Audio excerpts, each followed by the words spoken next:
मैं पार्थ हूं। यूं तो मैं द्वापर से हूं, लेकिन मैं वो पार्थ नहीं हूं जिनके रथ के सारथी श्री कृष्ण थे। हां, मेरा नाम पार्थ कदाचित उन्हीं पार्थ अर्थात अर्जुन के नाम से प्रेरित होकर मेरे माता पिता ने रखा होगा। मैंने कुरुक्षेत्र का युद्ध तो नहीं देखा, क्योंकि मैं युद्ध समाप्ति के दिन ही पैदा हुआ था। लेकिन जब मैंने गुरुकुल में प्रवेश लिया तो मुझे मेरे गुरुजी ने महर्षि वेद व्यास द्वारा लिखित महाभारत की कथा सुनाई थी। उस महान कथा का हर एक पात्र अद्भुत था और श्री कृष्ण तो सबसे अधिक प्रभावित करने वाले थे। होंगे क्यों नहीं, स्वयं नारायण जो थे। किंतु मुझे सबसे अधिक प्रभावित किया अर्जुन ने।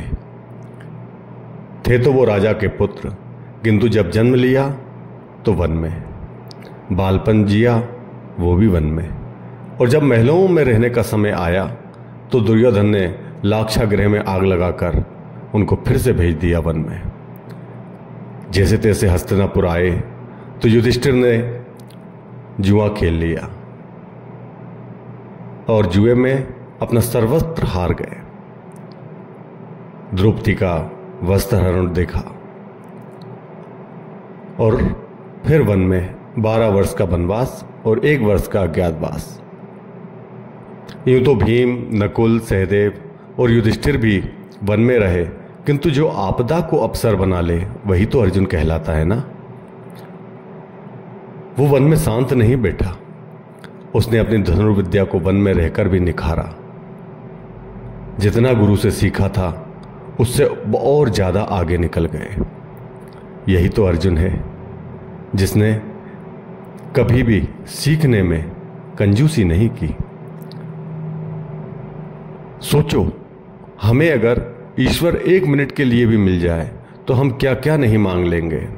धन, संपदा, संतान, बंगला, गाड़ी, वैभव, ऐश्वर्य, सब कुछ मांग लेंगे। लेकिन श्री कृष्ण सा मित्र होने के बाद भी अर्जुन ने दिव्यास्त्र मांगे नहीं, बल्कि तपस्या से प्राप्त किए। पहले इंद्र की तपस्या की। जब इंद्र प्रसन्न हुए और अर्जुन ने दिव्यास्त्र मांगे तो इंद्र ने कहा, जब तक तुम महादेव से पाशुपत अस्त्र प्राप्त नहीं कर लेते तब तक तुम दिव्यास्त्र प्राप्त करने के अधिकारी नहीं बन सकते। अर्जुन महादेव को प्रसन्न करने के लिए तपस्या करने बैठ गए और जब तपस्या पूर्ण होने वाली थी तभी दुर्योधन ने एक राक्षस भेज दिया अर्जुन को मारने के लिए। अरे मैं भी कहाँ आपको महाभारत सुनाने लगा, वो तो आप सबने वैसे भी सुन रखी है। मैं तो आपको ये बता रहा था कि मैंने महाभारत की कथा सुनी और उसमें सुना था कि युद्ध के बाद पांडव पर स्वर्गारोहण के लिए हिमालय पर चले गए। मैं भी स्वर्ग के उस रास्ते को खोजने चल पड़ा जिस पर मेरे प्रेरणा स्रोत अर्जुन चले थे। चलते चलते मैं थक गया और यहीं एक पेड़ की छाया में विश्राम करते हुए मेरी आंख लग गई। चारों तरफ स्त्रियों की चीख पुकार, गोलियों की आवाज, इनको सुन के मेरी आंख खुली।